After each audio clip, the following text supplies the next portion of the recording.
Yo, what's going on, guys? Welcome back to Bullony Basketball. I believe this is episode 22 here with Johnny. How's it going, Johnny? What's going on, man? Not a whole lot into May already, though, so that's crazy. Year keeps flying on by. I know you and I are both wrapping up our semesters at school, so that's coming to an end. But just a lot of moving parts, NBA included, so can't wait to dive into that. Yeah, as you see, like the background, this will be the last week that you guys see this on my side. It's not my stuff; it's my roommates, anyways. But yeah, like after this, I'm gonna be done. I'm gonna be back in the normal scenery of stuff, and yeah. Also, if you guys see my thing glitching a lot more than normal today, it's because I had to like reset my computer. It should still be fine. You should still be able to see me, but it might do that a little bit more normal. I have like a 1990s TV type of camera, so I guess that's what we're going to be rolling with. Um, but yeah, we can hop right into the main topics for today. I think the most important one is talking about LeBron James and his injury update. LeBron came back for a few games against the Sacramento Kings and the Toronto Raptors, the latter of which he left early. Now, I don't know if it's necessarily like he probably just sat out because they weren't going to win that game, but he's supposed to miss tonight's game against the Clippers and tomorrow against the Blazers. And those are two teams that are, playoff contenders. Especially the Portland one's important because that's who they're fighting with to avoid the play-in. But what do you make of, LeBron's injury status, and how do you think this will affect the Lakers? Obviously, it's big. I didn't like him saying that he'll never get back to 100% in his career because he has all summer after this, and I just don't think that was necessary for him to say. Um, but it's obviously important that he's healthy in the playoffs more than anything. They'd love to avoid the playing game, but if them being in the playing game is what it takes for LeBron to be as healthy as he can, then they're obviously going to sacrifice that. Um, a healthy LeBron and healthy AD in the playing game, I don't see any way in which they don't end up making the playoffs out of there, especially because they'll most likely be a 7 or 8 seed where they'll have two chances to win one game. So I don't think that's as much of a worry there. It's just health, right? Like we've said it over and over again with all these top contending teams. I'm not worried about them losing a regular season game. I'm worried about them being healthy come playoff time because that's when everything is on the table. That's when all the marbles are on the table and there's actually things to play for. So if he can get himself as close as he can to 100%, I think that's more important than anything else at this point. Yeah, and I think they gotta build like the consistent chemistry with who's going to be taking them far into the playoffs. Obviously, with LeBron out from injury, it makes it hard. And then also, Anthony Davis, he just recently came back, and he hasn't really found his footing yet. I mean, he did have a good game against the Nuggets, so maybe that's a good sign for the next several games to come in the playoffs. But I mean, we still gotta see. But in terms of like LeBron's injury, um, I think that probably right now it's looking like they are going to be in the play-in because I believe Portland has to play like Houston and San Antonio, and they'd have to pretty much lose every other game, and the Lakers have to win every other game um, to get that one game advantage on them. As for Dallas, I mean, they're already a game up on Portland, and they have an even easier schedule, so I don't even know if they'll surpass them in the standings the way things look. So they'll likely be in the play-in spot, but they could also get the sixth seed. It's very possible. But I think you know there's just not enough consistency with the roster. LeBron, he's been out. AD Schroeder, he's missed some games recently. Um, so yeah, and then also like they're still trying to get Andre Drummond acclimated to the team. I know that he's been there for about a month now, uh, but still, like there's a few things that they got to work out with his role because sometimes he'll be inside and he'll clog the inside, and it makes it harder for guys like LeBron or AD or Harrell to play alongside that if that's the case. So I don't know. If I'm the Lakers, I'm looking a little bit at this. I'm a little bit worried. Not entirely worried though, because we know what LeBron's about. We know what AD's about when they're fully healthy. But one thing I just didn't like is how we heard LeBron advocate for the play-in, last year. Now this year, now that when he was the first seed, it was a good idea. But now he's falling into the sixth seed, could potentially be in the play-in, and now he's saying whoever came up with this bleep, needs to be fired. So I don't know. I think that that's kind of like hypocritical on that part. Yeah, there's some sense of that in there. I will say, and I'm not defending him, even Luka Doncic, when they're fighting for everybody, when they're fighting for the play-in game, or when their expectation is to not be in the play-in game and now they are in the play-in game, they're going to say the play-in game's dumb. But LeBron, as you said, advocated for it last year and now isn't advocating for it this year. I'd use the word concerned for the Lakers more so than worried. I think that suits them better. In terms of the standings, I have them up in front of me here. The Lakers are viable for that 5 seed, are viable for that 7 seed, are viable for the 6 seed. So it depends on how the things shake out. You kind of mentioned the schedules, but that Lakers-Blazers game is going to determine a lot tomorrow. Yeah, and like you said, like also Mark Cuban's been complaining about it too. So it's not like just LeBron, but I mean we're talking about him right now, so just had to bring that up. And it is possible they could get the 5th seed. I just don't think it's that likely considering the Mavericks have pretty easy schedule. I think their easiest opponent left is Memphis, I believe, and they're below all 3 of those teams in the standings. So I don't know. I don't know how likely it is for that, but if you want, we can move on and talk about the Denver Nuggets and how they've been playing so well without Jamal Murray. I think a lot of people wrote them off when he got hurt, but Nikola Jokic, he's playing like an MVP level player. Michael Porter Jr. stepped up. Campazzo has played insane. I think he's kind of surprising a lot of people too. But what do you think of the Nuggets' chances without Jamal Murray after these past 10 or so games? Yeah, I think he's more important come playoff time. So give credit where credit's due for the Nuggets in the regular season, but they're really going to feel his absence in the playoffs. Campazzo's looked really good. A lot of that has to do with no Monte Morris as well in the regular season here lately. So you have that. Michael Porter Jr. has looked like a viable number 2 option, certainly in terms of scoring the ball. Last year at the ends of games, they couldn't even keep him on the court because of his defensive liability. He's still a below-average defender, but he's scoring at such a high clip and at such high efficiency that they can't not have him on the court. And this is a lot of what he's doing is off of Jokic's playmaking, so just wait until Porter has the ball in his hands more often and he's actually creating his own shot. He's going to look a lot scarier there. Aaron Gordon's looked good. Even if his numbers aren't kind of off the charts, just look at the team's performance since he's been there. So everything's clicking, right? Wait till Morris is back. Barton's been out for some time now. So still some moving parts. Shaq Harrison has been getting some minutes. Austin Rivers has been a good pickup. Just seems like pieces are flowing together, but I'm not super bullish on them come playoff time because I think that's when we're going to see the absence of Jamal Murray really hit them. Yeah, well, I mean, I think Nikola Jokic, obviously having an MVP season, I think that he's also a better player this year. It just seems like he's one of those players that's starting to reach the actual like superstar level. I feel like for the past several years we were looking at him as a star. In the playoffs he would always come out big, but I expect him to even take a slightly bigger jump in the playoffs this year with Jamal Murray's absence and the fact that he's always been pretty well in the playoffs.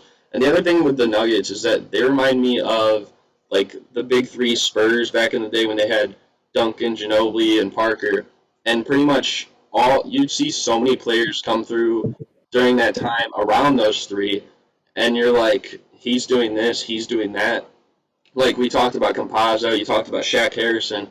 Like the Nuggets have done this with several guys, PJ Dozier, and you don't expect much from them. You just think, it's over, But they've been doing a pretty good job. A lot of that goes to like coaching, and also like just having fun playing. They had a lot of fun in the bubble last year.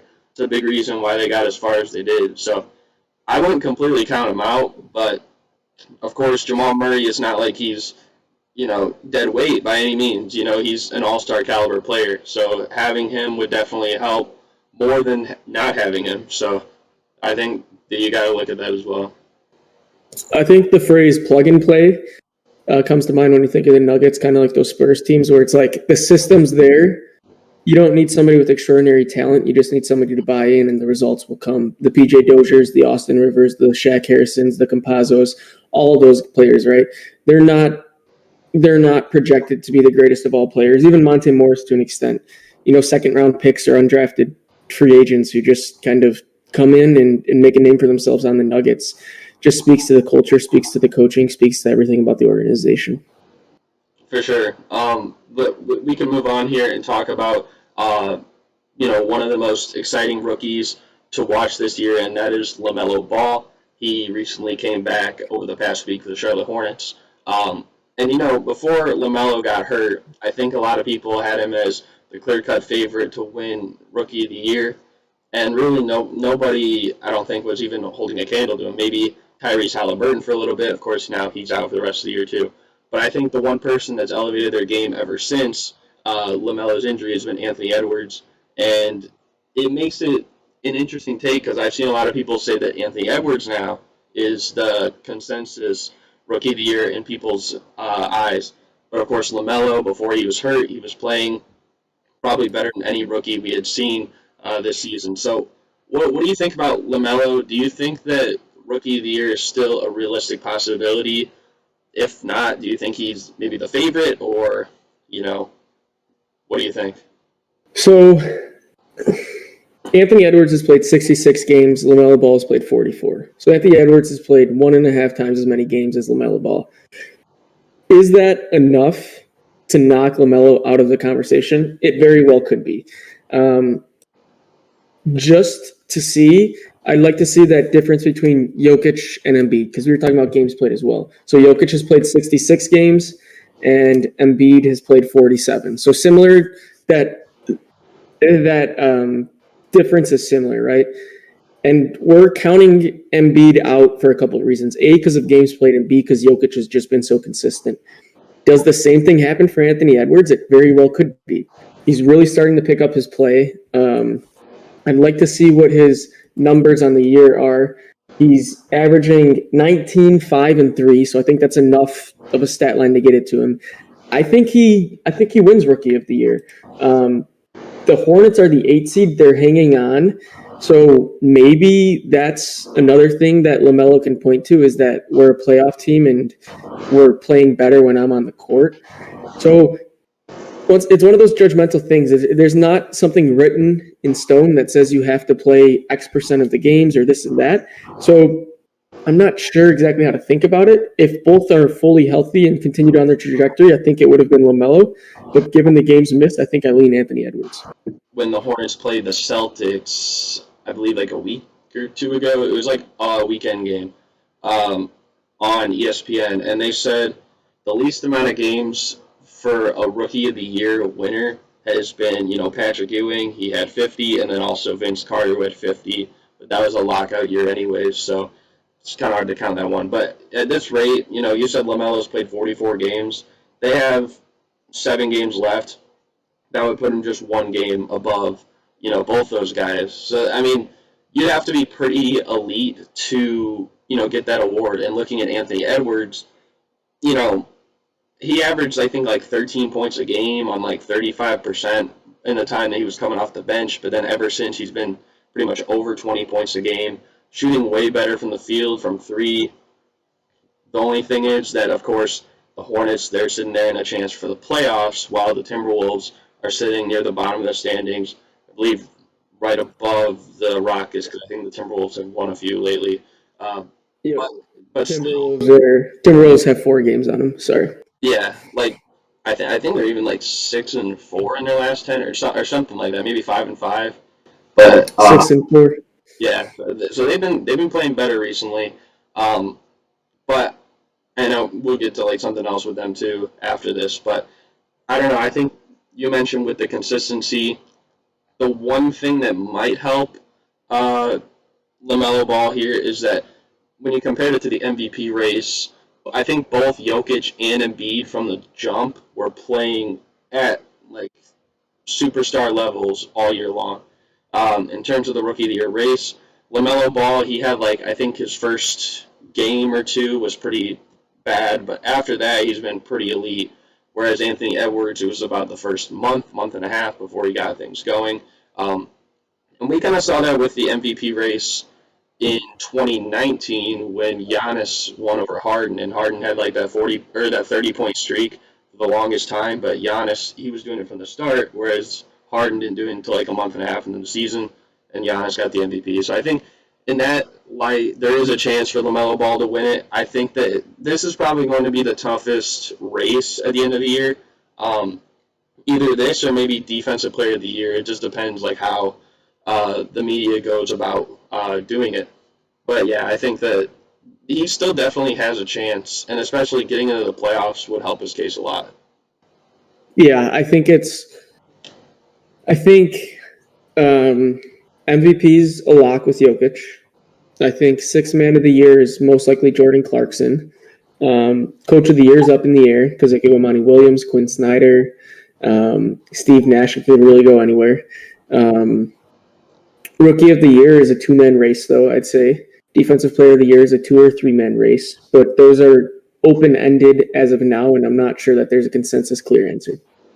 And even Tom Thibodeau for the Coach of the Year. So I guess there's about 3 awards that I think it's gonna be tough. But yeah, it'll be interesting to see how the voters lean because we've seen both cases performed in different seasons, but I think both of them are playing Rookie of the Year winners in other seasons. If you place them in a different season where there was a weaker Rookie of the Year, they'd most certainly win. But yeah, we could move on to Anthony Edwards' current teammate, D'Angelo Russell, and I saw something interesting on Instagram about how he's almost taking a new role as potentially a Manu Ginobili type of style. They had him coming off the bench on a minutes restriction because he was coming back from injury. They just uplifted that minutes restriction this year, about 3 or 4 days ago, but he's still coming off the bench. This could just be something that we see for the next few games to end the year, or it could be something that we see long term if Malik Beasley keeps playing well, Anthony Edwards keeps playing well, and then you have D'Lo to bring that spark off the bench. But what do you think of the idea of D'Angelo Russell potentially being a 6-man of the year type of player? Yeah, I don't think you pay somebody the max to be a 6-man of the year, but I think he did start last game, and that's worth noting. So you have that. I'm trying to see if that was do you know if that was the first game he started since he's kind of been on that bench role? I'm trying to go through it real quickly because I don't want to misspeak here. So then they played New Orleans the game before that, and he let's see what he did. I just want to get this to see if... And he came off the bench in that game. Okay, so this is the first game he started since then. And I think you're going to start seeing more of that because, like I said, I don't think they're paying him to be a bench player. And I know he's getting more minutes on the bench than most bench players do. But it's still not one of those things where they do that. He's good friends with Kat. You want to develop that relationship on the court just as much as off the court. And then you also do still have... You still do have Anthony Edwards playing very well, so you want to keep that going. A lot of moving parts on the team, though. Do you think Edwards, D'Angelo Russell, and Malik Beasley can all coexist on the court together? I'm not sure that that's something that's possible. I really don't. And that's something that I guess would make sense if you look back with the Thunder when they had Westbrook and Durant and James Harden, and you think, those 3 guys, they're MVP level players in their prime. Why wouldn't you start all of them? But it's just hard sometimes when they all kind of need the ball in their hand. At least at that point, Durant, ever since, he's evolved to more of an off-ball type of player in certain degrees. But, Westbrook and Harden, they both kind of need the ball in their hands a lot. But with D'Lo, I don't think it's necessarily that, but Also, the fact that I don't know how the defense would be if all three of them are playing together on the court at the same time. But I kind of like it and I kind of don't. Something I do like about it is, I mean, this is a proven all-star coming off your bench. So I think in that respect, compared to like every other team in the league, that's an advantage right there. You know, like who's going to be that level of player off the bench? I don't think any other team would really have that. If so, there'd be like very few. The bad thing that I don't like about it though is that you talked about like his relationship with Towns. We haven't really seen them play together that much. Only like a handful of games, and their relationship is probably, like the identity of this team. You know, they're supposed to be the 1-2 punch for years to come. So I'd like to see them on the court most of the time together. And if Towns is starting, and then D'Lo comes in off the bench, and then like they probably play down the stretch together, but it kind of limits how much they can play on the court at the same time with one another. Yeah, I think Anthony Edwards has to be starting. He has to be one of those. So then it's just, is it Beasley or is it D'Lo? And that is kind of what the question becomes. And I'm not sure that answer is clear. So we'll see. Timberwolves have some bright pieces. The future doesn't look too dark, but they got to iron some things out in order to pick a direction and go that way. Yeah, I mean, I couldn't have said it better than you just now. But let's move on to our daily picks, starting with May 7th. Yeah, May 7th. The Pelicans and the 76ers. Who do you got here? Give me the Sixers here. And I'm going to double up on Philly. We got the Nets and Nuggets. Who do you got on this one? This is a tough one, but I'm going to lean with the Nets. I think the Nets will find their groove after losing to the Bucks twice. I personally have the Nuggets winning this. They've been playing so well. I think they're going to keep it alive. On the 9th, we got the Heat and the Celtics. What's your take? I'm going to go Miami here. I think as long as you get a Butler and Adebayo playing, that's a game that they're going to win. Yep, I also have the Heat. I think we talked about this last week or 2 weeks ago, and I think I said in there like that I'd probably favor the Heat to win, even though both those games are in Boston. On the 10th, we have the Pelicans and the Grizzlies. Who do you got here? This is a toss-up kind of game, right? Both teams. Well, Pelicans aren't really in the thick of things, so I'm going to go with the Grizzlies. I'm also going to the Grizzlies. I wouldn't count the Pelicans out, though, because I know the Spurs have, like, the hardest schedule remaining, and the Pelicans, I think they're, like, only a few games back, so they still got a chance, but they have to win a game like this, probably, to do so. On the 11th, we have the Suns and Warriors. Who do you got here? I'm going to go Phoenix. They're still vying for that top seed, and it doesn't seem like they're going to give their players much of a rest. Yep, I also got the Suns winning this. On the 12th, we got the Spurs and the Nets. Who do you got here? Yeah, give me Brooklyn here. I don't think too much to be said. I'm also going to go with the Nets. And on the 13th, we have the Sixers and the Miami Heat. Who is your winner? I'm going to go with the Heat again. Jimmy Butler revenge game here on Philly, showing that he is the guy that they should have never let go. And I think Miami ends the season strong. I'm going to go with the 76ers on this one. I think that, I don't know. I'm feeling Philly. It very well could go either way. But yeah, that's pretty much going to close out the show. Hope you guys enjoyed. Any final thoughts? No, guys, just I know we say it every time, but thanks for the support. Leave us any comments, anything you guys want to talk about, anything you guys want us to talk about, and we'll make sure to hit that. But I feel like every time I say it, we're just inching closer and closer to playoff basketball, and that's when we get all the goodies. That's when everything starts. So can't wait for that to happen. Yes, we are, and we're having some crazy games coming up as well. We had some last week. The Pacers handed the Thunder like the biggest home loss ever. And then also shout out to Anderson Varejao back in the NBA on the team that he started with. So I guess there's that, but. Hope you guys enjoyed. Thank you guys for watching, and we're out. Peace.